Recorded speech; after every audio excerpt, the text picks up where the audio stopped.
Welcome back to another episode of Adeptus Paternus. I have with me Telfer, our local TSons player, and we're here to talk about the Grotmas detachment for said faction, Hexwarp Thrallband. I know at the very beginning you were a little skeptical. All right, look, in the spirit of Adeptus Paternus, I'll use the phrase, I'm not angry, I'm just disappointed. Excellent, yes.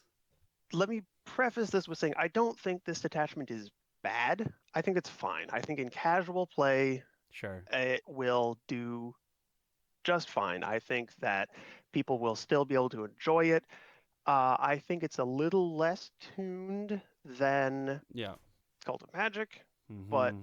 in a lot of ways, Cult of Magic is pretty cracked. So if we're going to be comparing, unfortunately, because we're on the index still, we have to compare Hexwarp Thrallband to Cult of Magic, Right.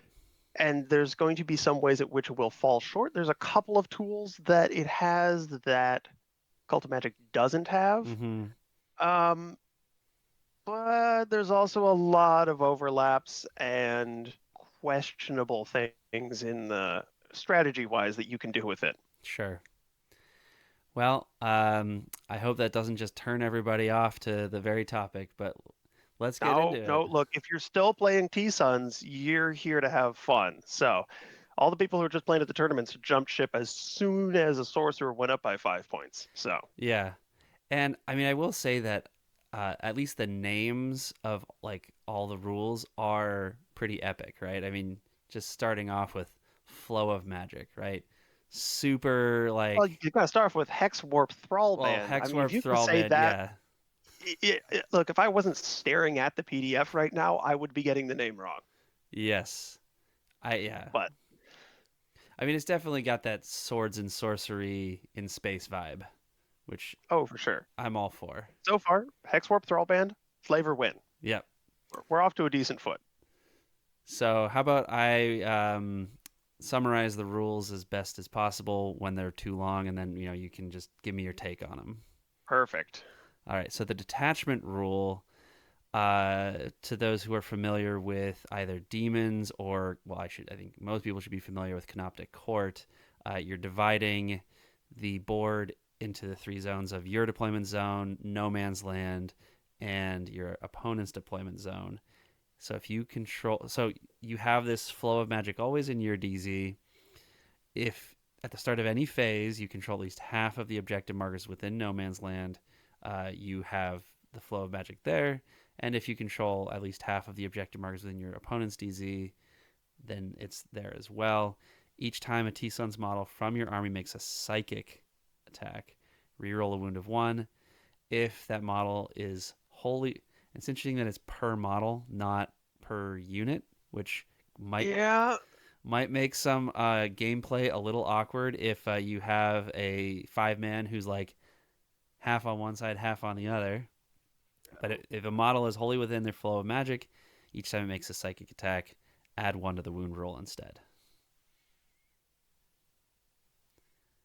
yes. There are a couple key takeaways from that. Um, the biggest is the last word you said, instead. If you're Mm-hmm. in your flow of magic, you don't get the rerolls of one, you get +1 to wound instead. That is in general, the math works out better for the +1 to wound, but not always. Mm-hmm. As with everything Thousand Suns, there's always it's such a toolbox faction that you don't want to be using a wrench as a screwdriver. Right. So there's always a hundred ways to glue all the bits and pieces together, and sometimes they just don't work as well. So the in general, the +1 is better. Rerolls of one is definitely better on some things like Magnus. Yeah. Yeah. Magnus doesn't give beans if you have +1 to wound because he already does that, and the number of things that you're throwing Magnus against that are innately -1 to be wounded is not huge. Right. Um, that being said, You definitely get to feel a smug feeling of superiority when you are +2 to wound, and you cannot care about that. But Magnus, re, like wounding on twos, rerolling ones, really good. But Yeah, that's that. Yes, it definitely buffs him a lot in his damage output. well, yes, we can get into We can The get into problems yeah, Magnus has with Hexwarp Thrallband is in the stratagems part, but yeah. um, the And other another key takeaway from Flow of Magic is wholly. The model has to be wholly within your Flow of Magic to be working. So for bigger bases like Magnus, like Terminators, like Demon Princes and things like that, you can do the problem. Demons are if you are just touching. Oh no, are demons holy? Oh no, I have to look this up. Demons might be holy. I do believe it. That I'm not sure. I know that Oh god. Canoptic Court it is holy, but I mean, Mm-hmm. yeah. But yeah, continue. Oh well, I mean, I think that the other question that I had, and I mean, I don't play Thousand Suns, but I have played against Thousand Suns plenty of time, and I More have than a few times. more than a few times, and I have because of that, as a Necrons player, very specifically brought a spider, which gives me a 5-up feel no pain against psychic attacks, and all the time I'm like, okay, so that's a psychic attack, right? I get a 5-up feel no pain, and my opponent's like, no, no, no, that's not. The one that really gets me is It's like the weird. Mutilith Vortex Beaks. I'm like, how is that not It's psychic? literally a warp portal shooting energy, Yeah. warp energy that isn't psychic, but also not all demons have the psychic keyword, so Right. take it or leave it. I did just check demons. Demon, it says unit from your army is within Shadow of Chaos. So demons only Oh, have to be touching it, sure. not wholly within. Their buff is significantly less impactful though. True. That is true. Um, so this isn't buffing everything. For things like a Rubric squad is only going to have the Aspiring Sorcerer and the character that you Mm-hmm. might glue into it. Those would be the only models that have psychic attacks, and you can pretty much, unless you're really worried about precision shots, shove them out front. So you can make sure, or leave them in back. So you can with proper positioning, you can make sure that having half of your models outside of it is not an issue. Yeah, There's no unit that I remember, and I took a quick look through all of our units that have they're like every model in the unit has a psychic attack. I don't think that that's a thing. sure. Um, I mean, but I suppose rubrics because they are re-rolling wounds, right? So I mean that's their that thing. yeah, that perfectly segues into my main issue with Flow of Magic. Rubrics innately reroll ones to wound, Mm-hmm. and so will any of the characters that you glue into them also will do that. And if you're playing the usual like 4 to 5 squads of rubrics plus um, the 2 to 3 exalted sorcerers and or infernal masters, so if you glue them into a unit of rubrics, then they're already rerolling ones. So they just don't get flow of magic effectively, which is lame. So the only people who would be getting flow of magic would be Magnus and Scarabs, Well, that's kind of. I mean that's sort of the thing though is like so if I mean the way it works right is you are getting the reroll ones if you are outside of your flow of magic, and you're getting the +1 if you're inside your flow of magic. So the rubrics like being inside the flow of magic because then +1 to wound with reroll ones become like those do stack, and that's really nice. And Magnus then really wants to be outside of it all the time, and so I think like you can finagle it that such that like you're getting the bonuses you want, but it might also then force you into positioning that you don't want. It's a lot less like straightforward than like Canoptic of like reroll hits of one or reroll all hits if you're within your whatever they call it. I mean that's just like you don't turn your brain off. It's good. Yeah, it's very TSons to like, hey, here's the thing that helps, or it could actually kind of hurt me, and it's really only me that's doing it to me. Um, I mean, yes, that's yeah. that's so on brand. Oh man, yeah.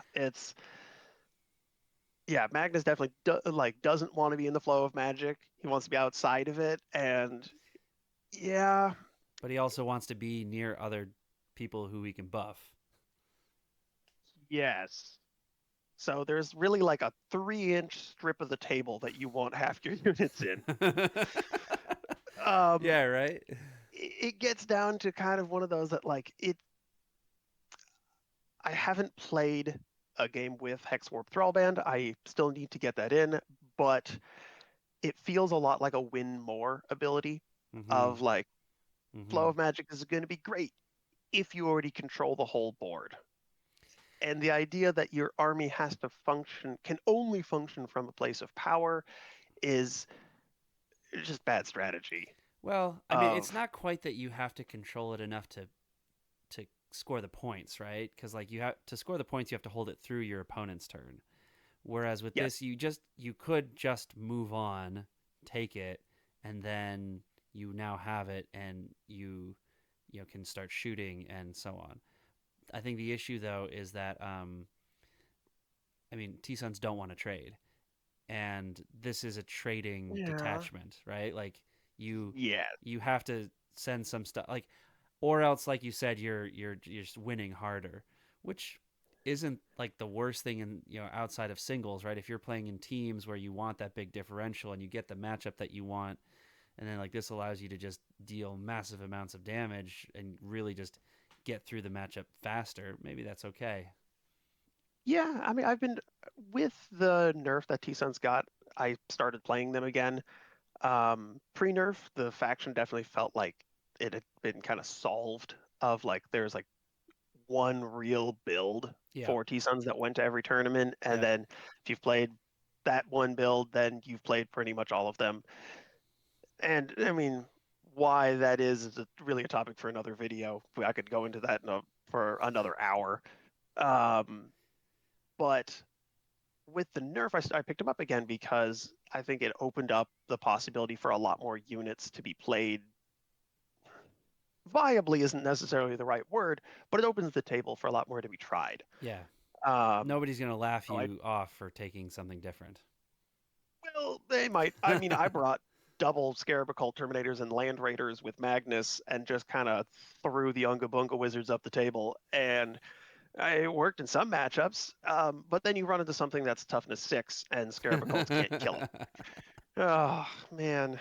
That's it. Yeah, they need a little bit of love in the form of melee goodness. They got a lot of guns, and most of them just end up being strength 4 bolters.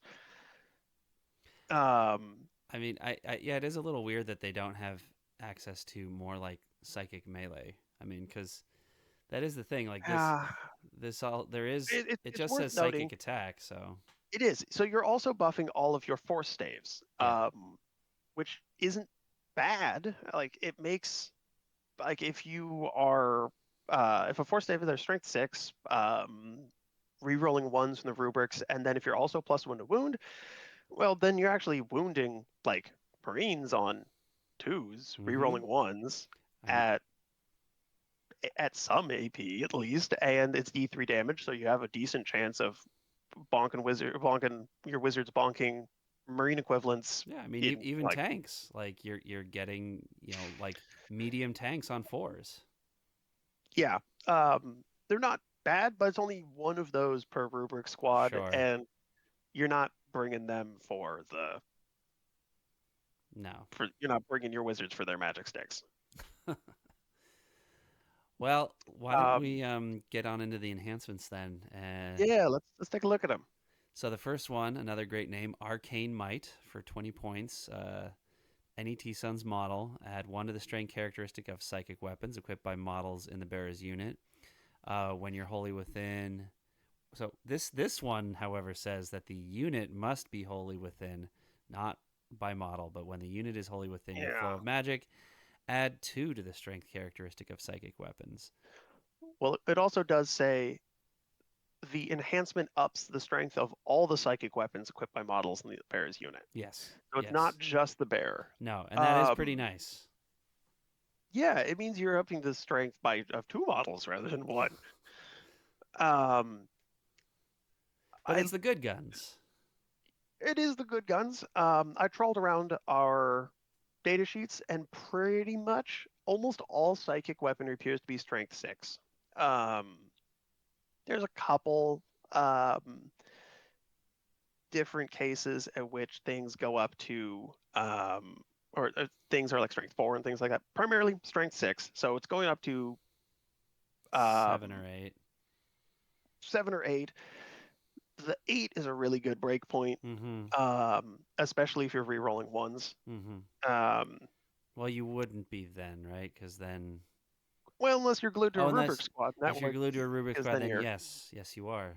um oh god, because that's the thing with TSons is it's all layering buffs that you all have Mm-hmm. to keep track of to make this Mm-hmm. weird wizard sandwich that has to reach critical mass. And if you fail critical mass of cabal points or something like that, your sandwich falls apart and you are left with soggy warp bread and just a pile of mayonnaise.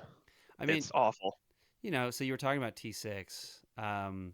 Even if you go to strength 7, if you're, oh no, but then you wouldn't. So okay, okay, T6 or T7, right? Like, Yeah, I'm making you do math here. you're making me do math here, and well, then also keeping track of this stuff. So let's say you're facing something that's T6 or T7, and now your strength 8 +1 to wound. That means even the T7 stuff, you're now wounding on twos, re-rolling ones.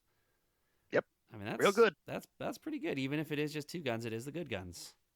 It's the And models it's you're stuff like sacrificing last. right, and it's like exalted sorcerers have like the guns on them are a little swingy, but it's D6 shots, hitting on twos, strength six, AP2, D3 damage with dev wounds. Mm-hmm. So there is the possibility of just high rolling that, and you can just delete a squad, especially with a couple of buffs that make that gun just incredibly dangerous. Arcane Might could be one of those. Yeah, I mean, I think look, if you are taking this detachment, you're already thinking in these terms. I think this is this is going with what you're wanting to do. It seems reasonable. Yeah. But 20 points is kind of a lot, I especially when you're already paying 115 points for a character. yeah. Yeah, I think it is a lot. It's the kind of thing I could have seen it being a stratagem more than an enhancement.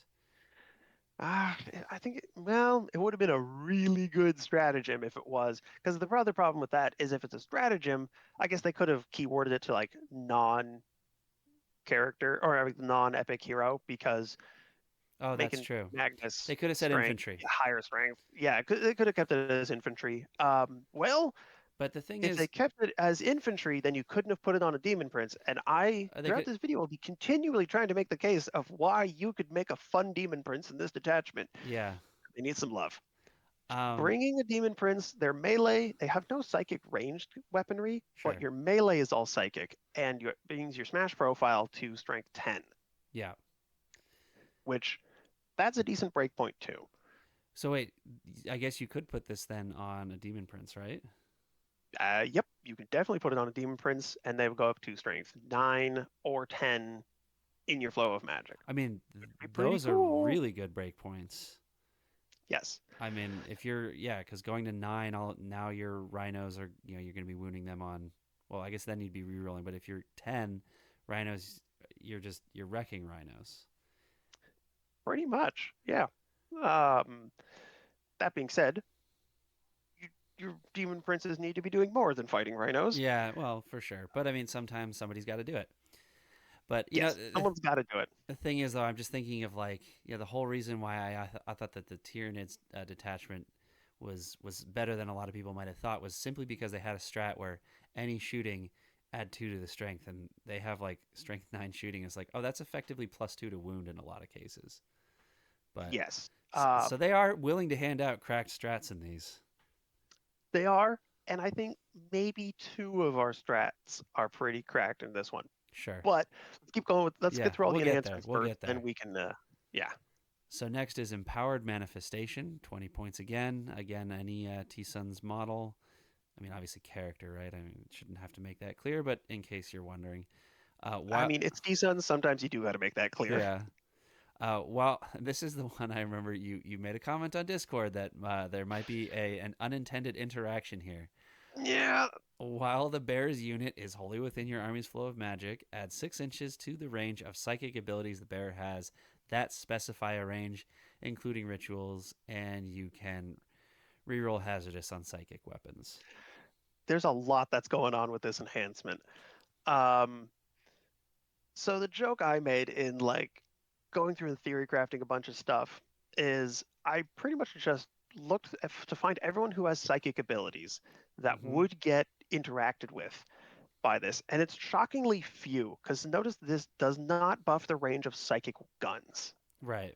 That's a big one. I read over this really quickly and I'm like, that's rad.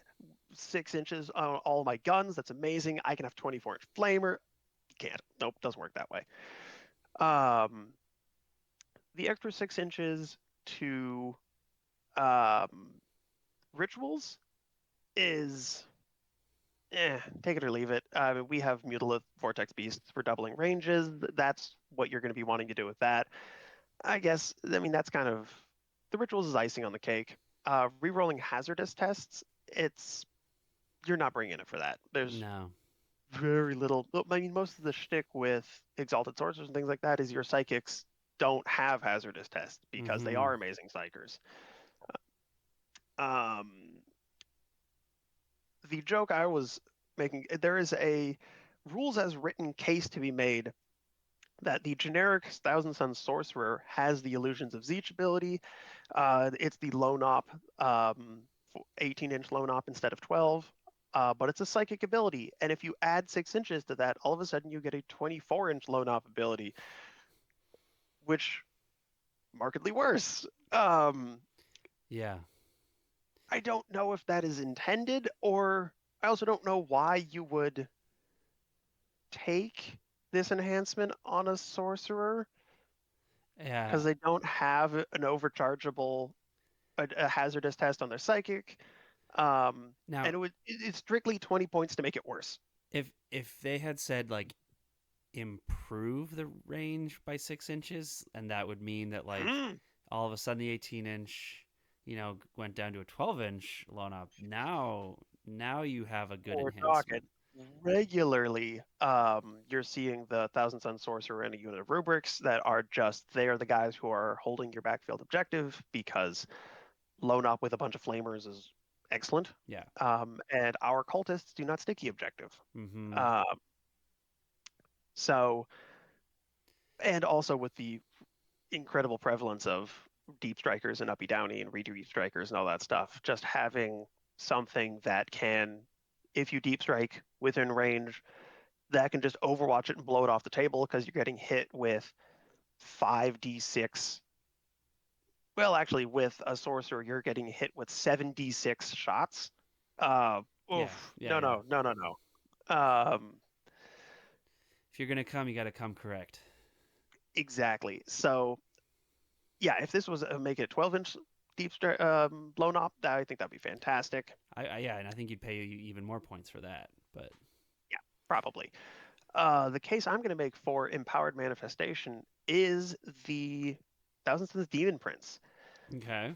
Um, they have two abilities that care about this. It's once a game, you can select a unit of rubrics or scarab occult within 6, which will be buffed to 12.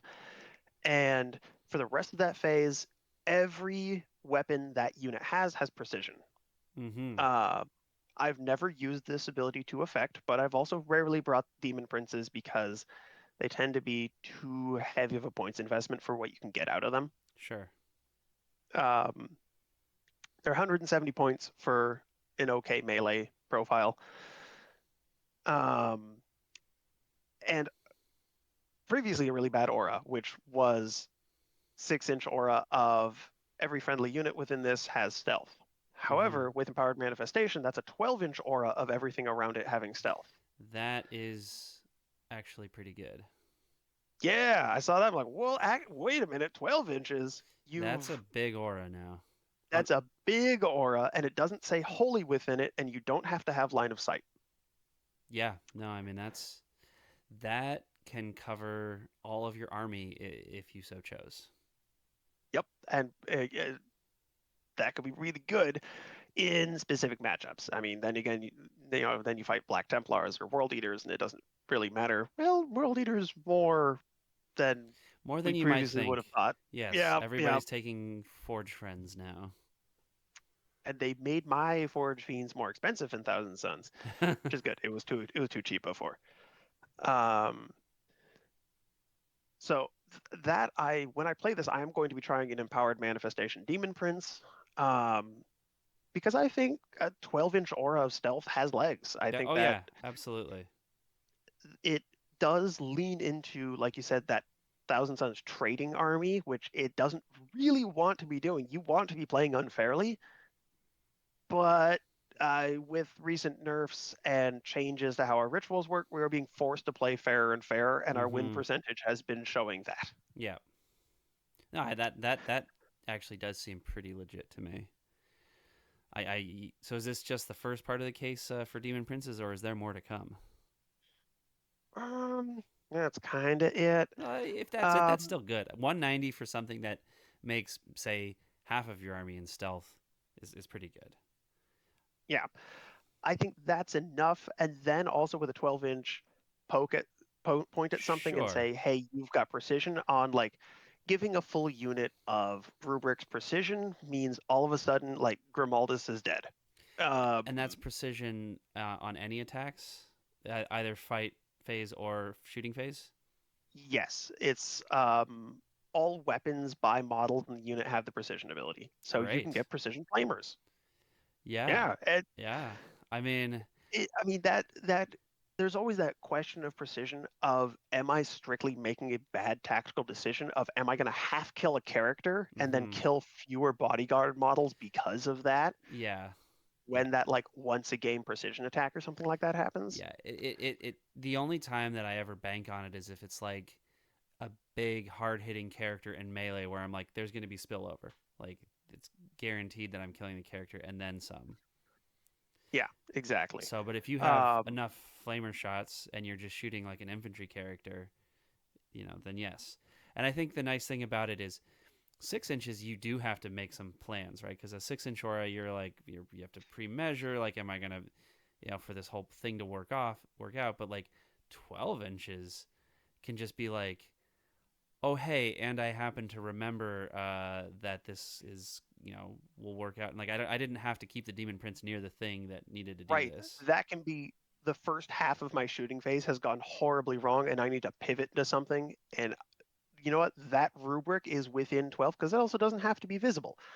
It's I have one model of that unit within 12 of my demon prints. I can steer this and still get something out of this if I can snipe this character and then do something else and then do something else, which will then do something else, which is inevitably how TSons play. And I mean, I think that just on this sort of like like competitive. It's one of those things that like you know, I don't do in friendly matchups because it's not exactly immoral. It's just not uh Fun. it's not even uncollegial. It's just not fun.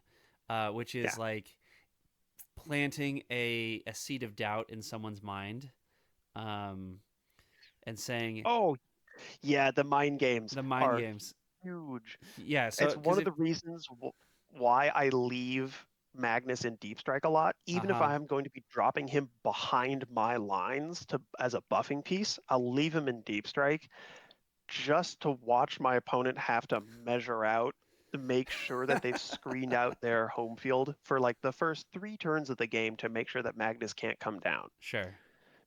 Um, like again, not like if I'm playing a fun game, that's not something I'm going to be Yeah, yeah, but sub submitting my friends to, but in a competitive game where the goal is to win fairly, you're not doing anything dishonest, but it's like what I said in another video, that you can sort of like lie by telling the truth, which is you with something like this, of like the 12-inch aura of um, precision, just by bringing it up and saying, "Hey, just to remind you as you're making your moves, I could do this," and then they have to think, "Oh, darn! Well, now I," and so then they play do the rest of their movement phase like obsessing over this one thing, and Right, and you're back there desperately trying to not twiddle your mustache and cackle. I mean, well, and the thing Yeah, is, like if you're, I mean, we both play Clint a lot, and with his Grimaldus brick, and like, yeah, even and he's a good enough player. Like he's not gonna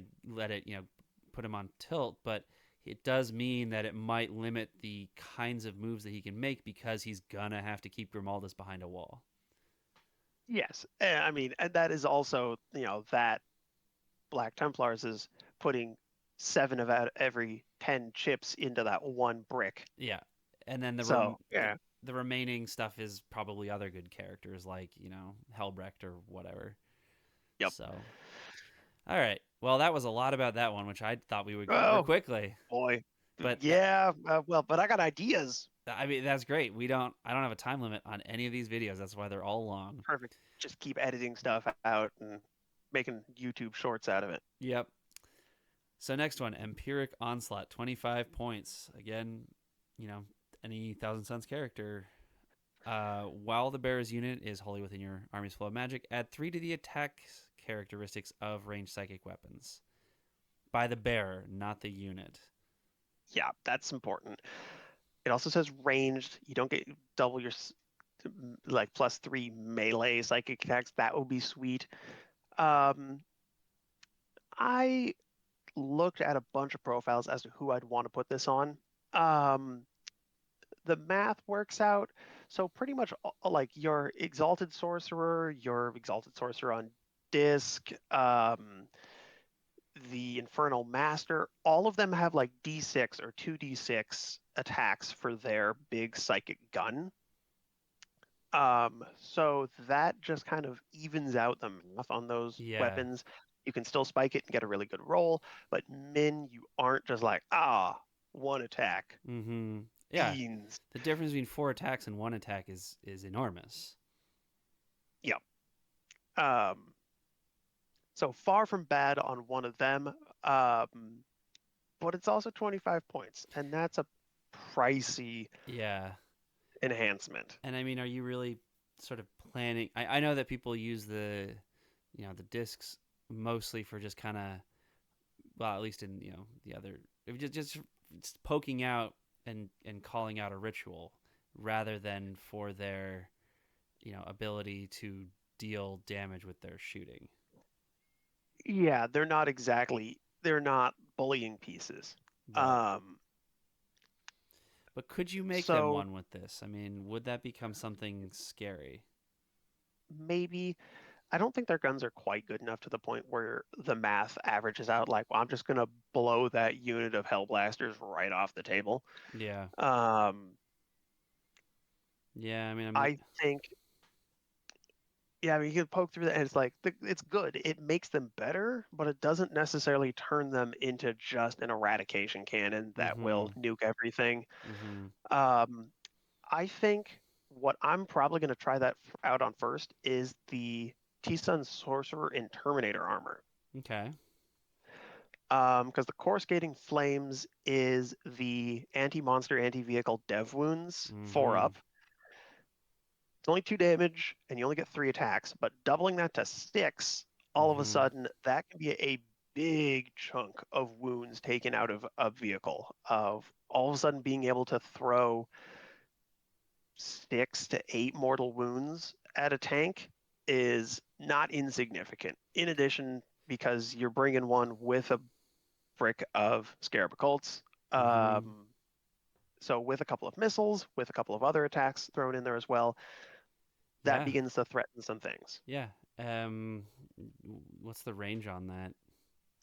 18 inches. Okay. So, but you're getting your Terminators in the thick of things anyway. I mean, that makes perfect sense. Also, just as like I don't know, your Mutalith Vortex Beasts left a vehicle on 4 wounds, right? This is then like Hmm. it becomes a pretty consistent way of just mopping up. Yeah. It helps shift the math on a brick of Scarab Cults because they have this like they have an anti-infantry gun, they have an anti-monster gun, they have these missiles which are kind of like anti-sentinel walkers, anti-rhino guns. Mm-hmm. They're very like trying to be as rounded as possible, but in the downside of that is they have problems actually killing anything. Sure. They can definitely take a few models off, they can take half the wounds off, but they can't necessarily finish the job. And so this leans them towards being able to finish off vehicles, which is the thing they most struggle against is high toughness things. The funny thing Um, about but, the mm, anti keyword is that's the one where you really don't want +1 to wound. You want the reroll.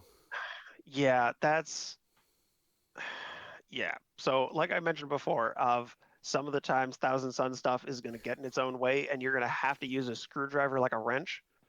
Um, yeah, that's kind of just how it's going to go sometimes. But Oof. I mean, I guess the thing about that though is if you kind of have thought your shooting phase through and you are looking at what you're going to be shooting at and with what and you have an idea of which buffs you want, there might be times where like okay, yes, I'm going to have to put out a little trade piece to just take an objective long enough, even if it's just through my turn, long enough for me to get the flow of magic in the no man's land.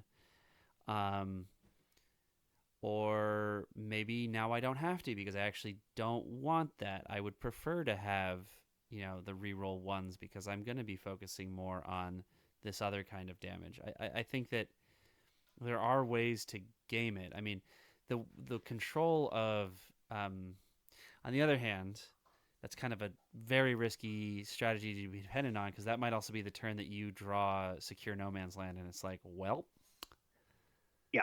I got to Um, do it. that comes down to that high skill ceiling and being able to steer the bad position you have all of a sudden been thrown into. Yeah. Um, and that just comes with playing Thousand Suns. The skill ceiling of your faction is very, very high. And like whenever I'm playing Thousand Suns, I'm at this point where I'm staring at the table like I think there is a way to victory. I'm just too stupid to figure out what it is. Yeah. Um, and I have to get this game moving because I can't sit here and stare at my command phase for 15 minutes. Mm-hmm. And so that's just getting your reps in. Keep playing, and why I'm going to be playing a few rounds with the Hexwarp Thrallband to find out if where does this thing trip over its own feet? Where Mm-hmm. does it really excel? Where can you lean into that? Sure. Um, which segues perfectly into the Noctilith Mantle. Yeah. Noctilith Mantle for 15 points. Again, any character. While the bear's unit is on the battlefield, if it is wholly within the flow of magic, models in that unit cannot be selected to use any rituals. Yeah, so you always count as getting the +1 to wound. Okay. Um, it's basically Oh, you I'm always sorry. count. There is no Yeah, if there. While the bear's unit, I'm so used to reading the if. It is wholly right. within your army's flow of magic. So, got it. That makes a lot more sense. Hmm. I have no idea how to judge this enhancement yet. I think it's great. Um, I think you just give it to somebody who's going to be running with rubrics. I mean, it's 15 points to guarantee that your rubrics are going to be +1 to wound, and then they're re-rolling the ones anyway, regardless of anything else that's happening. I don't know that, but not getting access to rituals can be really painful. but Um, but I when yeah. it um, because it's also you only have so many units that can cast rituals. Mm-hmm. Um, or so many, not even units, so many models that can cast rituals. Removing one or two of those from the table can really hurt, especially if you're like turn four, Sure. and I don't think that's one this. of. I don't think this unit survives till turn 4. I think this. Yeah, that's true. I think this is the rubrics that like are going to be the vanguard. Pushing out when you haven't yet established control and trying to, kill stuff just early on. I mean, that can definitely be yeah, I mean, the unit that you throw down that onto an Exalted Sorcerer, um, shove them with a bunch of Warp Flamers and a Rhino, throw it up the field, and then drop them out onto an objective. They're pretty much just like, come at me and use that piece to hold that objective, in order to try and get the flow of magic going in no man's land. Mm-hmm. Or you could do something, like Unga Bunga, like if they let you, you know, teeth. I mean, even if you just put this in your, strategic reserve, and then turn 3, you come in their backfield, and like, there's no way that you're gonna have Yep. the flow of magic in their backfield unless you're already just winning. And so Well, there now, might be ways. okay, yes, with Magnus there are always ways, Yes, but but yeah. like assuming that you're not doing the Magnus thing, um, Again, that gets into the win more of like if you exactly. have control of your opponent's deployment zone objective, you're doing pretty well for yourself. But like, okay, let's say that you're I don't know, facing an army that's somewhat thin on the ground, like Custodes or something. And, Hmm. you know, if you have this unit in Strategic Reserve, that means that they're not going to just be able to guard their home with some sisters.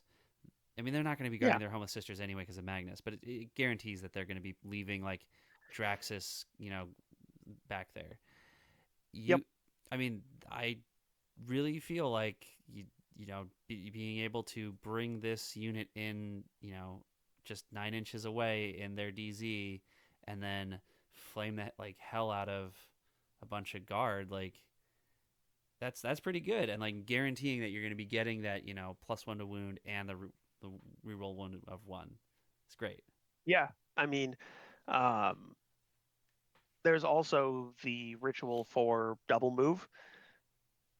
And so that piece that it has Noctilith Mantle on it, um, it can't use any rituals, but it doesn't say it can't be selected as the target of any rituals. Right. So someone near it can cast double move on it. That's They can true. push that unit up through a wall, There and you all of a go. sudden you have a bunch of much more dangerous guns. Yeah. So And it's another one of those things that like it can be the mind game, right? It can be that, hey, I can yeah. just Oh, so you know, definitely. I can double move this, and it will continue to have its, I'll get my flow of magic. And it also, I mean, just as an aside, doesn't say anything about like you're not generating cabal points. You're still getting cabal Yeah. points You're from still it. making cabal points. Yeah. Your precious, precious cabal points. Yes. Yep. So, like I said, I don't know where to judge it yet because I think there's power to it, but is it that like that unit of Noctilith? Does that unit of Rubrics move up and kill a Space Marine Scout squad and then just get murdered on the clapback? Sure. If that's the case, then that wasn't a decent trade at all. No, no. You this is a scalpel. This is a thing that Yeah. you know keep. Or are you playing against like Gene Stealer cults that don't really have like pieces that they're going to be on the table that can be scalpeled? Mm-hmm. I mean, that's maybe a little bit too what if of a scenario. On the other But hand, then though, also, you'll continue. yeah, I mean, that can also then into more what if scenarios of if you have the Demon Prince with the Empowered Manifestation, and then you have this Noctilith Mantle unit that has very dangerous guns, it gets double moved up. You leave one rubric back to be within range of your Demon Prince to then get buffed. So all of a sudden you have these guns on the other side of the wall that all have precision that moved twice as far as your opponent expected them to. Mm-hmm. Dangerous guns, all of a sudden they can be brought to bear with precision to, yeah, try and scalpel out a very valuable Loan op model at your opponent. Exactly, loan op, or character. or character. Yeah. No, Um, totally. I mean, I if this was more than 15 points, I don't think I'd be convinced. I think 15 points is cheap enough that like it opens up a lot of play options. yes, I very much agree with that. Like every other enhancement is 20 or 25 points, Mm-hmm. but this one being 15 makes it it opens the broadens the possibilities of what can be efficiently used with that, Absolutely. and what you're not just going to feel bad at something not working. Yeah, I mean, I think that I actually think that it is better that it is cheaper and then has the restriction about rituals than if it were more expensive and had no such restriction. Oh, very much so. Yeah, definitely. Yeah. All right, let's finally get to these strats. Uh, Hmm. First one, Warding Hex. In the command phase, a Thousand Sun Psyker unit within range of an objective marker you control if that objective marker is wholly within your army's flow of magic. And that, it's just Boy, sticky. So, have you ever seen, yeah, sticky objective on that. Have you ever seen a stratagem that has more stipulations on uh, what you can use it on? yes, but that's because I have spent a lot of time talking to Bill about his AdMech. Okay, bad example. Or yeah, but But yeah, no, that's yes, okay. You can sticky your home. That's what this is for. you can sticky your home. It also doesn't say your command phase. It can be your opponent's command phase. That's true. That's a very Um, good point. so I don't think it's bad. I think it's good. I, Um, that actually makes it a lot less restrictive than you might think because my golden standard on sticky is like if you're getting shot off of it. This is essentially if you're getting mhm. shot off of it because you'll probably know if you're about to be shot off. Yeah, I think that's fair. Um, I think it's good, and because this detachment hinges around so Mm-hmm. much board control and knowing when you're going to have board control and Mm-hmm. where you're going to have board control, that a stratagem like this puts a moves a couple little weights on that scale towards the you can be enough in control of this game to actually like not uh not be throwing strategies randomly into the wind and seeing what sticks. Yeah. No, I think that sticky's always good. I think it is a little annoying that you have that it has to be within your army's flow of magic, but that's not like impossible. That's not impossible, and I You you, don't like. you I could would do it much with rather. the you could do it with a Noctilith Hmm? Mantle unit theoretically. You could. I'd much rather like so many of. Um, I would like all of these sticky objective stratagems to be more restrictive in their targeting than Mm-hmm. just like cool, point at it, sticky, done. Sure. Because that's the like cool top of one that you're always using this to stick to your home field so you can move these units off and do this, and it becomes one of those stratagems that gets used. You know exactly when it's going to get used by whom every game, and it just at that point it should be an ability, um, and not a Yeah. stratagem. Yeah. No, I agree. I think I don't know that sticky is like the most abused mechanic out there. I can If definitely you're think of playing a few. demons, Yeah, I don't know. I mean, I guess coming from the perspective of somebody who is constantly uppy downy, nobody bothers. true, there is that. Um, but I mean, boarding hex, I think it's good. I think it's It's, good. it's You're gonna yeah, use it. You're obviously not gonna use it every turn. yes. All right, Wrath of the Doomed, fight phase. This is basically just a fight on death, but with the restrictions of you have to be within the flow of magic. Oh, sorry, not exactly a restriction. Just it's a 4-up if you are not in your flow of magic, and a 3-up if you are within your flow of magic. Yep.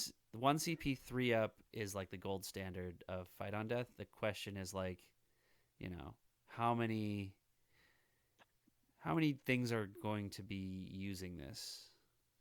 Like, Um, I imagine I will be using this to spitefully hope that Magnus doesn't flub the roll. sure. Um, and that's probably it. Maybe Scarab Occults. I sure as heck not using this on rubrics. No, no. Um, I mean, Demon Prince maybe if it happens to be the Demon Prince. I maybe a Mutilith Vortex Beast. Yeah, yeah. Um, they aren't terrible in melee. Um, we just don't really have any melee threats. Yeah, it's just sort of an odd choice of strat for an army that doesn't have melee threats. Yeah, I can get into that, why I think that's the case when in closing arguments. But yeah, I think Wrath of the Doomed is a thoroughly mid strat that is not going to see Totally. a lot of play. No, no, it's not. I mean, even with Magnus, Magnus is deceptively not that good in melee. No, this is true. This is true. His firepower comes from being able to both shoot very well in melee and fight very well in melee. Yeah. So, All right. Strands of Time. Your movement phase, just after you've fallen back. Psyker unit. Which is also kind of sad that it has to be a Psyker unit. But, whatever. yeah. Yeah. You can fall back and shoot or charge, or if you're within the flow of magic, you can fall back, shoot, and charge. Um, I think this is great. Yeah, Like the I mean, it's generically good. now, I'm trying to remember. I don't think Cult of Magic has any way of fall back and shoot. So the ability for rubrics to fall back and warp flame or whatever, just charge them, um, Yeah, is great. yeah. Even if you only have like two rubrics left over at the end of that, two warp flamers is still powerful. Um, Especially if the thing that charged them was pretty glass cannon. Mm-hmm. Um, so getting the ability to fall back and shoot is good. Fall back, shoot, and then recharge. You're probably not going to be charging with rubrics because you'd much rather Overwatch the thing again.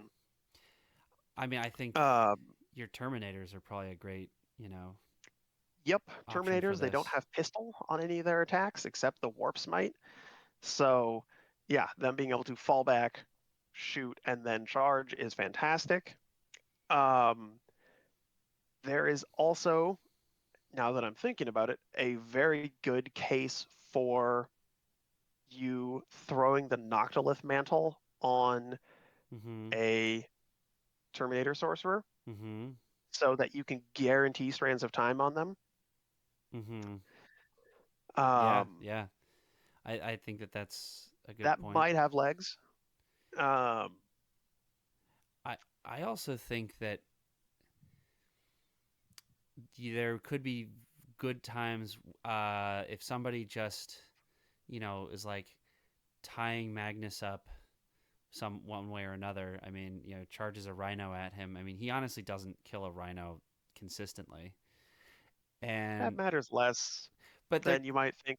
well, no, but if you think about it, there could be circumstances where you, even if you're just not even getting to shoot, just him being able to fall back and then charge, like let's say that gets you onto a point and you That's take true. the point. Like there are basically fallback shooting, basically fallbacking being able to do something is generically useful for almost everybody. Everybody's going to find a use out of it. Right. Magnus has got fly, so he can fall back forwards because he's got 12 inches of Exactly. movement. I think it's 12 inches movement. Fall back forward, then just charge E- something right after that. Yeah, Exactly. I mean that that is good. Oh, he's got 14 inches of movement. so Even better. even better. I mean that yeah, cuz there are definitely times where I mean I just know this where like people tie up big things and like knowing that it's, going to die eventually, but if it can just keep somebody important stuck in just for one turn, it can be huge, and this prevents that. Now, here's something interesting. Let me reread Flow of Magic. Start of any phase. Okay. Because if they would have been a pretty bonkers interaction. If you could fall back Magnus onto an objective, which would then put that in the flow of magic to then be able to cast Strands of Time on it with the bonus, that would be ridiculous. Can't But do no, it's that. keyword embedded. Can't do that. Can't Okay, do that. fair enough. But you can, I don't know, like even if it's just fall back and charge, no, that wouldn't work. But you could fall back onto an objective and then control it for your shooting phase. and that would work. Yes, Yeah. yes, you could. Um, and then there's also just the value of taking Magnus, falling him back forwards, and then if he's far enough up the field, charging whatever's guarding their home field objective, and then that forces your opponent to have to scramble to throw things after him on a merry goose chase. Um, Yeah, and the thing is, like, this also I think means that you might have to rely a little less on double moving Magnus in some cases, where you can get movement out of him in other ways. yep, So, true. Um, yeah, because then that allows you to double move something else. And exactly, um, so, yeah, I think Strands of Time is an excellent stratagem. totally. It's the one that everybody would be happy to have. Yes, Uh, all right, through the veil. One. I mean, I guess I should have said these already. They're all one CP. Everything's one they CP. are a 1 CP. Very nice. Easy to keep track of. So, start of the reinforcement step of your movement phase. Rubric Marines or Scarab Occult Terminators.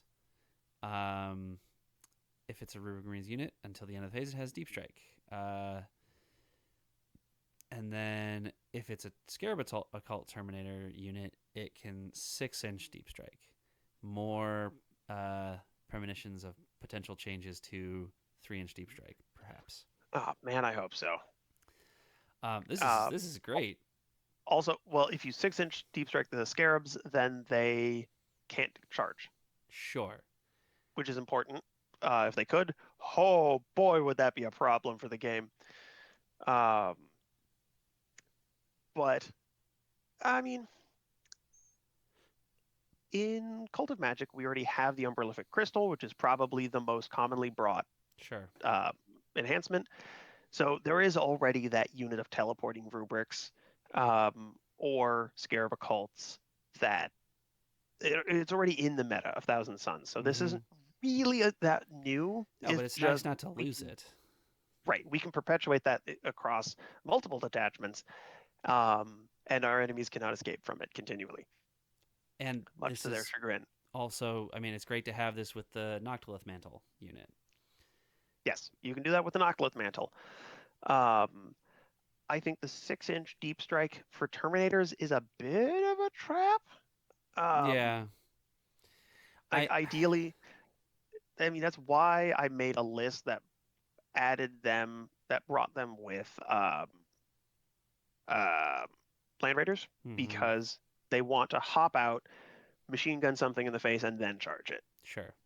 And that's pretty reliably, they'll do some damage that way. If they only get to shoot something, no, they're not really.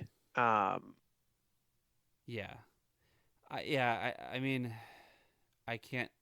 The thing is, like, it's a sort of situation where, um, it's nice to have in your back pocket. I don't think you should ever, plan your game around it. Every time I play, I mean, I have access to the 3-inch still, and every time I play, everybody just assumes like, oh, you're gonna 3-inch my backfield like turn one or turn two, and I'm like, that's a really dumb idea. I don't want to do that. The 3-inch deep strike is more of just a. I don't want to have to pay the CP if I can get around it, but like if I have no other options, I will. But I have all this optionality because I'm picking things up. If you're not picking up Terminators and you have to plan around, I'm setting them up in deep strike with the express idea of potentially 6-inching them. I think that's not a good idea. yes. Now, that being said, Scarabs have big bases, and getting 5 or 6 50 millimeter bases to fit somewhere can be a giant pain. Mm-hmm. Um, and it really sucks to have to drop them in your own deployment zone in order to get them onto the battlefield. Yeah. Um, so this realistically might just be a way to get them onto the field, even if they're just mixed into your own lines. Yeah. A way so that they're joining the battle by turn 3, and you're not sitting there like, haha, turn 5, surprise, is 250 points of my army is now here. Yeah. No, I think that given if you've taken the Noctilith Mantle, that's the obvious target for this. Um, Mhm. And if you haven't, then I don't know. I mean, I guess you still do it with one, but it's just probably going to be rubrics. Thinking about stuff that got set up via Deep Strike, can that be moved? Is there some rule that's preventing that from being moved? How do you mean? Why do I like so could you through the veil um a unit of Terminators 6 inches um 6 inches away and then temporal surge them at the start of your shooting phase to then move them another 5 inches? So you can do that. You're thinking of ninth edition where you that was Ah, expressly forbidden. Um, that's why I'm like, there's some little voice in the back of my head that's telling yes. me that's not a thing. So it So you can do that. you can do that, which is not Um, necessarily a bad idea. it's not a terrible idea because they're Terminators. They are not. They have the -1 to get wounded if they're getting shot with las cannons rule. So they're not like they don't just fall over unless they're getting shot by autocannons. Um, Yeah, but I think that's a reasonable play. I mean, if it there's can like, definitely get them into places where your opponent does not want them to absolutely. block off movement lanes, charge lanes. And if that's the kind of board presence that you need in order to make sure that the rest of the battle is going in your favor, great. I mean, yeah, like Um, I think this is a great one for, taking potentially your opponent's natural expansion. Uh, like that if they're not ready for it, and they left, because you're probably not taking their home, although maybe you're taking their home. I mean, I think the issue is more of depends getting how with, they've, yeah, yeah, if you have to be within range of somebody who can cast the ritual on them, is I think is the big thing, right? yep. So That is one of the problems. If you don't have the Noctilith Mantled unit, then that unit could cast it on themselves. true, true. Um, so And we're if getting it's a into that like if that it's planning stage of TSons. but if it's scarabs, then you're not going to bother. I think that Noctilith Mantle makes much more sense on rubrics than it does on the scarabs. Yeah, it's true. Um, yeah, I Scarabs want to be re-rolling ones anyway, so So I actually, okay, now I'm seeing it that, like, look, if they, because it's essentially you're going to be screened out an inch anyway, right? Because you can't do this into an engagement range. mhm. So you're effectively being able to, with some cabal points and some CP, deep strike 1 inch away. That's very Well, it's useful. it's only the Scarabs that can do the 6 inch. Right. So you're doing it with scarab, Uh, but the point is like if they were to leave some room, for you to do this, you can take an objective away from them, and oh yeah, that's again one of those things that you tell your opponent, hey, I can do this combo, and now they have to screen a heck of a lot more than they would have otherwise. there's that. There's also the thing that you can just do with Cult of Magic right now, which is teleport a big blob of Warp Flamers into a Sure. place your opponent does not want them to be or close by, and then temporal surge them into a place where they very much don't want a bunch of Flamers to be, and then just destroy their next movement phase because you haven't moved around enough stuff that if they move any of those, you're gonna overwatch it and they're gonna lose something really valuable. Yeah. Yeah. Uh, I mean, I don't think it's as good, but having access to the play is still like a good substitute for, you know, yeah. yeah. Yep. Speaking of flame, the next Hmm. strat is scouring warp flame. In your shooting phase, uh, you have to be wholly within your flow of magic to begin with. There's no you get extra bonuses Yep. if you are, but the shooting unit ignores cover and then strips cover. I don't think it's bad. It's not going to be something that you're using every turn. No, no, Because primarily you're shooting stuff with Warflamers, which ignore cover anyway. sure. So for the most part, this is you're ignoring cover on Noctilith Vortex Beast shots, I guess. Kind of, you're probably using the might be using the flamer or the giant laser on that one anyway. Your bolters are ignoring cover, and your psychic abilities are ignoring cover, which is the big ones. Um, I mean, Magnus likes it. He doesn't have much AP. yeah, I mean he's got 2 and 3 AP, so it's a bonus for Magnus. So I mean, I guess now I'm thinking about it. You use your Noctilith Mantle unit to do this, Sure. um, and they can trigger that, and then yeah, that's something I didn't think about before. Yeah. So yeah, that's actually a pretty valuable thing. That can be farther up the field doing that, and then your Forge Fiend can just shoot it. Shoot. Yeah. I mean, I think you know it is it's kind of expensive, but at the same time, like not everybody has pyrovores, so like there are Yeah, times when you have a go turn and you're like that thing needs to die and they have access to AOC and cover, so I need to maximize the amount of AP that's still getting through. I'm gonna do this.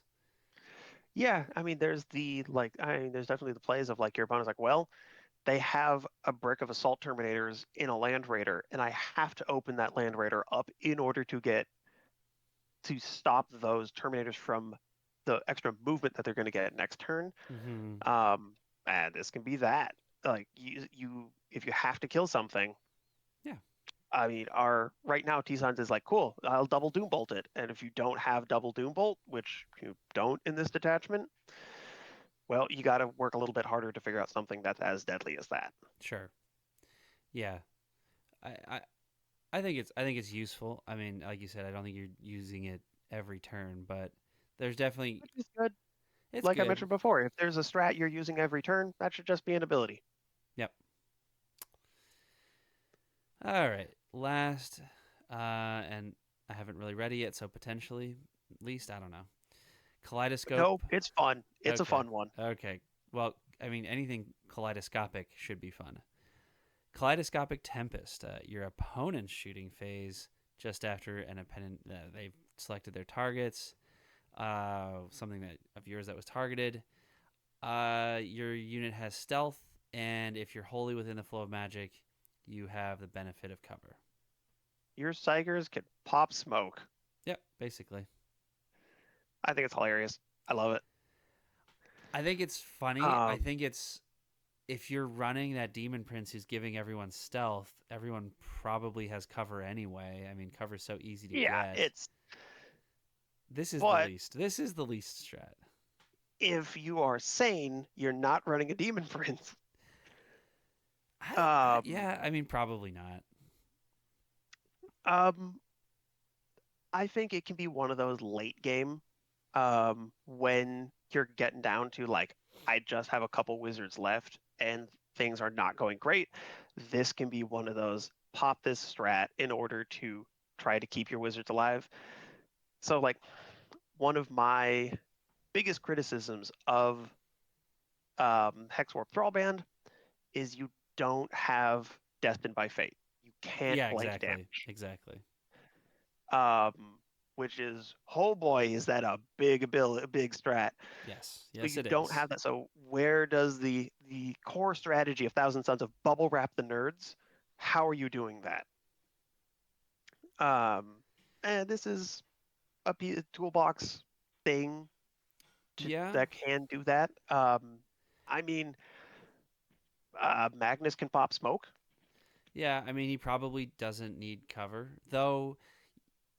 I mean, yeah, because he's so big, he's probably just some part of him you can't see. Yeah, one of those stupid wings is behind a building somewhere. Yeah. Um, the thing I'll say about it, again, from my perspective, so for those who are unaware, the Necrons have the Silent King who has an aura. You can pick one of three. There's only two good options. One is reroll ones. That's most of the time. And then the other is ignore mods, which you only turn on against certain armies some of the time. Thousand Sons is absolutely one of those armies because you want to negate the blank damage strat. Because Magnus goes down a Yeah. lot faster when you can ignore his mods. When you ignore his, yeah, incorporeal form and flanking damage. Yep. Yeah. Yep. It becomes a bit more of an open question. I don't know if I use it if I'm just trying to ignore stealth. I don't know. And I don't know how. Like, so is Kaleidoscopic Tempest going to be breaking the meta? No. No, Is it flavorful and hilarious? Yes. Is it some amount of survivability? absolutely. Yes. And so that I'm glad this detachment does have some amount of survivability. I wish we had a Psychic Rhino and a Psychic Land Raider. That would make it super fun. Um, What, your rhinos or your they don't get smoke on their own? I mean they do, but being able to pop smoke on one Rhino and then pop Psychic Smoke on another one, That's sure, sure. would be fun. Um, we can't. It's not like you can use Tempest on an MVB. They're not psychers. Yeah, For better or for worse. Psychic is not always a good keyword. no, So there's, yeah. it's going to be one of those that like I got to play with the detachment a fair amount and figure out, am I actually using this? And then did it actually do something? I mean, look, if you're facing say Tau and it comes down to the like that they are shooting something big but they weren't able to get it guided and you can basically pop smoke and so now they're hitting on fives. uh that can be huge. Or if you're playing against orcs and now they're hitting on fives, they're Yeah, I mean it's really one of those like, cool, I can pop smoke on a unit of Terminators. That's really where the like sacking survivability yeah, buffs really come into really start mattering. That I can see being yeah, if you're -1 to good. hit and wound, that's good. So Uh, that starts getting fun. So maybe, but yeah, then again, maybe not. and it is always nice even to put somebody out in the open knowing that, well, I can still give them cover regardless. Right. And it's not like I have to pop. It's not like you have to pop that at the start of the shooting phase or something like that. It's like pop smoke. It would have been cooler if the strat was something like give it stealth, and then if it's in the flow of magic, give it lone op or something like that. Ooh, That would be really cool. ooh, Oh my God, that would be amazing. oh yeah. Um, Even if it was the 18-inch one. yeah, that would be incredibly good. But at that point, I think we're at the strats have all been discussed. So I can kind of get to closing arguments and Yeah. like the summation of what I think of the detachment. I think the balance team is kind of walking on eggshells to make sure that Thousand Suns don't go back into turning into that like tournament monster that they kind of were Mm-hmm. for so much of 10th edition. Mm-hmm. Um, so I think they played it safe with a lot of stuff in this detachment. Mm-hmm. Um, there's a lot of um, targeting specifications, a lot of qualifications that you need in order to make stuff happen. There's a lot less synergistic nonsense that Cult of Magic has. Um, because like Cult of Magic has the like you buff all psychic stuff and you have strats to make all your bolters psychic and strats to do this and strats to enhance psychic in other ways and so there's a lot of that layering buffs that you can add to make stuff incredibly powerful with more and more commitment of resources. I think there's less of that in this Yeah. detachment, which is certainly much easier to balance. And I can't really fault them if, like, a poor dev team, if they're got to crank out 30 detachments in Lord knows what their development schedule was for this. Not all of them can be properly handcrafted and artisanal masterpieces. Um, and so a lot of this feels like cookie cutter parts that were taken from other stuff. There's a lot of this stuff is things that Thousand Sons can already do in some way and repackaged into different ways of doing it. There's a lot of overlap. There's a lot of repeated abilities, um, which gives us ways to multiple paths to walk down to get to the same place. But the problem with that is there's a more efficient way to be doing that, and it's probably Cult of Magic, not Hexwarp Thrallband.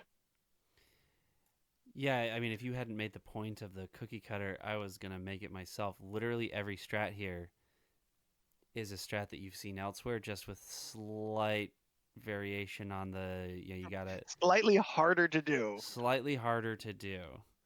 Um, Yeah. and I do think that that's fine. I think that I mean I heard someone say, and I think it's a perfectly good point that like if you had this detachment where TSons were kind of points priced like a normal army, and you didn't have Cult of Magic, that would be perfectly fine. Like you could make this still like a a good detachment with like where you just have more pieces on the board. Everything is just cheaper across the board. If Cult of Oh yeah, Magic very didn't much so. exist, like there's nothing in here that is And unplayable. It's just merely compared less to efficient. yeah the and but that's just the nature of it. And so I think they did say that this will stick through the book, and so I imagine that probably uh, there will not be an index. There will not be a detachment at the strength of the of Cult of Magic in the book, and that's something that we've seen for almost And that everybody. that is good. Yeah, I think yeah, T-Suns for the majority of 10th have existed in this. They're very, very good because they do a lot of stuff that doesn't follow the rules of 10th edition. sure. And because they don't have to play by the rules, they also existed, still do, but mostly existed in the same world as Eldar and Sisters and these armies that do get to do things that go against the grain of what a variance-based strategy game is. Mm-hmm. Um, they've definitely been taking down a few pegs with the stratagem rework, points increases. Um, but my fear is that the nerfs they saw were to their points, to their stratagems, or to their not to their stratagems, to their rituals, and nothing to their detachment. So Mm-hmm. when we lose the super powerful detachment, do we go down by like 3 or 4 more points on down the power ladder? Who's to say? We will have to wait and see for the index. I don't want to be too doom and gloom about it. Um, but if we are at that middle of the road power level because of an incredibly powerful detachment and we lose that, well, we're just not going to be very powerful. And that could very well Um, happen. I mean, it happened and at that could Gene very Stealer well Cult, happen. but Happened they. to Gene Call. It happened to Custodes. Mm-hmm. And I played Thousand Suns through all of Ninth Edition. It was not good. um, But I but think that's that all for the future. they're faster about fixing it than they were in the past. Very true. I mean, we are definitely not as far down the oh God, what does the new thing do rabbit hole as far as we are into 10th as we were into ninth. Yeah, the game is in a so much better of a place. Yeah, Uh, and even that ninth was yeah. Go ahead. yeah, poof. No, it's I went back and looked at some of the rules in like comparing, just trying to keep a wider frame of reference as to like what are the power levels of things and remembering some stuff. And yeah, I look back at stuff like I was paying that many points for a Terminator back in ninth. Um, Yeah. things are much better now, and like after all the nerfs, I don't feel bad about playing Thousand Suns. Um, I will absolutely bring them to casual games now. This detachment does not have I hate the Psychic Dominion strat. Um, I think that is they tried to make something very flavorful and just made a feels bad strat. That's the one where I get a feel no pain and you take hazardous on all your psychic stuff. Mm-hmm. Because all it does is punish psychic, and the game does so much of punishing psychic that like the faction that sees the most harm from punishing psychic then also does the punishing psychic, and that's just uh, that doesn't feel good when I use it on someone. And if I don't use it on someone, they know that I didn't use it on them, and Hey man, burn the it's witch. yeah, yeah, stupid Black Templars. Um, so Hexwarp Thrallband, I am looking forward to trying it. I think there's it's easy to look at it and say this isn't Cult of Magic and it sucks. Mm-hmm. Um, but I think there is still a bunch to play with in it, and um, things could have been better, but it also could have been a lot worse. It could have been the Zangor's detachment. I think like I really think that this should just be what they kind of balance around, and if they do have something like Cult of Magic, take it down, take the detachment down a couple pegs, because I think that there are enough different tools in here. The only one thing that I'm like that's dumb is the Wrath of the Doom fight on death. I think that's a dumb strat to include. Yeah, that was definitely like we have five strats. We need to What come do up we? with one Yeah, more. yeah. Pick it out of a hat, and this they get this one. It feels like Um, it, but it was otherwise, Auspex Tactics, I think, had a really good initial takeaway from this, which was um, Cult of Magic is about boosting psychic firepower, and Hexwarp Thrallband is about boosting psychic firepower. Both detachments do the same thing. So they're immediately competing against themselves in the same slice of the faction. sure. Um, so that feels weird that there is so much that like detachments can do, and both now the Thousand Sons detachments try to do the same thing. Um, Yeah, I think they could have been more creative with this doing something fun, but yeah, but I mean, I think that's getting hung up on just the psychic keyword, and that is, I mean, it is the TSons thing. So like, oh if you're gonna duplicate yeah, something, it is that. Because if you were to just take that away, I mean, every codex is gonna have boosting guns one way or another. I do think that that's they true. are different enough in how they do it that it doesn't feel the same at all.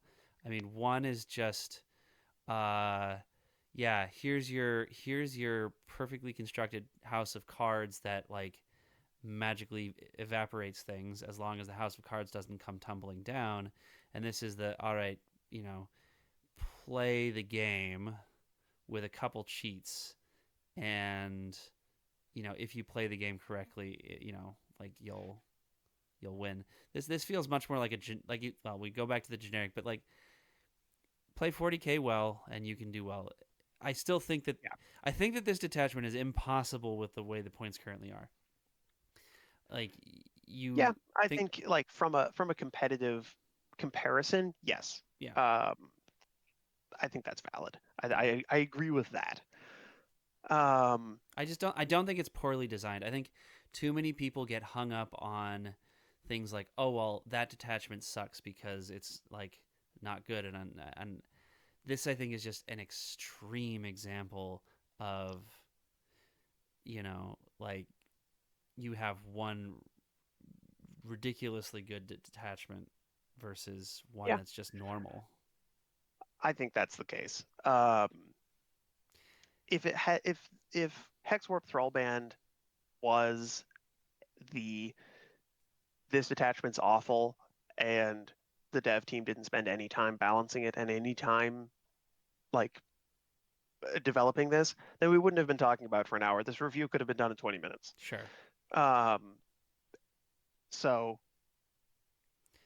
Yeah. I I think mean, that I'm gonna play it. yeah. I'm gonna mess around with it. This detachment does stuff for units in TSons that Cult of Magic does not buff as much, nearly as much. Um, the enhancements aren't as restrictive, and the um, the just detachment buff is slightly wider and less powerful. So it's different. Nerds don't like change. No, and yeah, unless it's an obvious buff. I Well, yeah, unless numbers get bigger. yeah. I think that it's less counter synergistic than I had originally thought, because I hadn't fully thought through everything. It's not perfectly. It's not as counter synergistic as, like, again, some of the AdMech stuff that I've heard Bill complain about for a year, and it's not as brain dead as old Canoptic Court. Um, Mhm. and I think, like, if exactly where on the dial you are there is a matter of preference. Some people like you know the brain dead stuff, and I guess some people like the really weird interactions. But yeah, I mean, hardcore AdMech players are a breed unto themselves. yeah, I still do not understand Bill, and we've been friends for a while now. Yep, my rule for it is you have to remember the name of your gun if you're going to shoot me with it. He does And every he single does. one. So that's why Bill is the only one I have that stipulation for. Yep. Um, Boy, anything else that I had? Let me check my notes that I made for this. I don't think there's much else that I made. Um, Yeah. I mean, like, judgment on flavor. Does it feel flavorful? some of the stuff, yes. Um, I think the enhancements like do, but not the strats. not the strats. Half the strats do, and then the other half are like, well, you kind of added that one on there. The um, Looking back at like we can't really compare ninth to 10th edition, but like flavor wise, um, in ninth edition we had like, God, we had like 6 or 7 detachments. Um, and basically, I think it was 7. Um, Out of all of those, I think 5 out of 7 enhanced magical firepower in some ways. And the only 2 that were ever considered meta were the 2 that didn't and gave us some other ability. Mm-hmm. Um, and those are the only 2 that ever really saw meta play. Sure. So I'm curious to see what happens with an index or what happens with a codex. Where does it end up being that like, well, we only have 3 detachments and one of those is Zangor's? Um, like with we have a very limited unit pool, and so how does that get balanced? Now, it also depends on what unit they give us. I would love to see a new unit or two. Um, I've been half joking that TSons should get a Land Raider Redeemer that has warp like heavy warp flamers. I mean, I 100% agree with that. That would be very on brand for the warp flamer faction, and then give us a detachment that's based around warp flamers, and we would play nothing but that, and it would be a giant problem. Um, but Yeah. you I know, I however, if that detachment was the same power level as Hexwarp Thrallband, I don't think it would be an issue because there'd be a couple things that'd be really good, and then some other stuff that was kind of shoehorned into it as filler. And that's okay. I'd rather that there be a couple fun things in each detachment, and then the rest of it just kind of like generic filler instead of trying to make every single one a banger and then having some just being way too tuned because they needed to add in 2 more good strats. And then all of a sudden, one detachment has 5 really good strats. Well, I think that, I mean, as long as we're getting into postulation, yeah, there's the idea that that demons are essentially going to be rolled into Oh, yes. codexes, and so that may be We one of might the get a ways that we detachment differ. or two from that. Yeah, that's true. That's true. So, Well, time will tell. and it would Um, actually be interesting to see, if if demons were to get rolled in, and so they wouldn't be allies. Uh, you get a lot more options on things if they get the Thousand Suns keyword. You have a lot more Oh man, psychers and stuff. if I don't have to spend 150 points to take the changeling, ooh. Yeah, and I mean, imagine some of these strats on a changeling. But we're really in We're out in the weeds. We're definitely out in yeah. the weeds in the warp on this one. Is we're in the heavy speculation part. People have clicked off the episode at this point. Actually, I mean, peeking behind the veil, these are doing it pretty well. I mean, we're getting 20% audience retention the whole way through. For something this long, for 20% That's of the audience to listen the entire way is very good. that's the painting crew. Those are the guys who are painting, or the gals too, who are One, painting models. And so to them, then your paints. yep, Um, yes, or driving, in which case, pay attention. oh boy, I would have needed to bring much more exciting news for people who are driving. Well, if you're still listening after 90 minutes, I'm sorry for your commute. I mean, we know what part of the world we live in, and that commute is normal. Yeah, actually, one of our regular listeners commutes that far, and he has said, "Please stop making short ones." Okay, you know what? To you, this one's for you. Yep. I don't know if he'll listen to the TSons one, but I'll tell him that we mentioned him.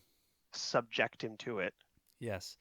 You know what the thing is, I think that I've been doing these on factions that I don't play, and I still think that it's fascinating because like also talking to people who do play them, I have learned a lot from it, and it's really good to do this. I think for me to do this good deep dive to learn this stuff because that way, if I ever face it, I'll be like, you don't have to explain it to me. Yeah, there's Thousand Suns does a lot of stuff, but it's almost always a 2 to 3 step process in order to getting to that kind of thing. Yeah. And it's a lot of little stuff like when you don't start any of your units inside transports on turn one, so that all of your wizards generate cabal points, and then the start of the movement phase you get everyone in, so they've already generated their cabal points for that turn.